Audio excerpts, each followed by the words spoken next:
Paano mo nalamang in love siya sa'yo? Nung pinakitaan ka na ng effort. Ay, so doon mo na malayang mahal ka? Yes. Paano mo nalamang hindi ka na niya mahal? Yung nanghihingi ka na ng atensyon. Kasi nung una, hindi mo naman hinihingi kung saan niyang binibigay.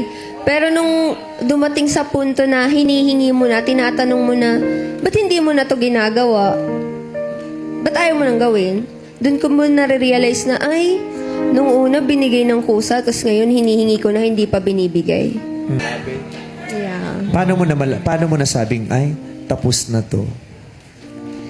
Kasi, ang dami mo nang nabigay na pagkakataon, pero dumating pa rin sa punto na may ginawa pa rin siya para masaktan ka. Kahit tinanggap mo na yung mga dating pagkakamali, tas inulit pa rin yung bagay na makakasakit sa'yo. Parang, sinasadya na ba to o hindi mo lang talaga ako mahal? Kailan mo nasabing, ay, kaya ko nang lumaya at magpalaya? Kasi minsan, di ba, alam mong tapos na, pero ayaw mong maging malaya, di ba? Di ba? Alam mo yung sa sarili mo kung ano yung dapat mong ginawa, yung tama. Pero minsan yung tama, ayaw mo eh. Kasi hindi yun ang masarap sa pakiramdam. Pero kailan mo nasabing, palalayain ko na yung sarili ko at palalayain ko na rin siya. Hindi ko masabi yung makakalaya, pero dumating ako dun sa puntong bibitaw ako.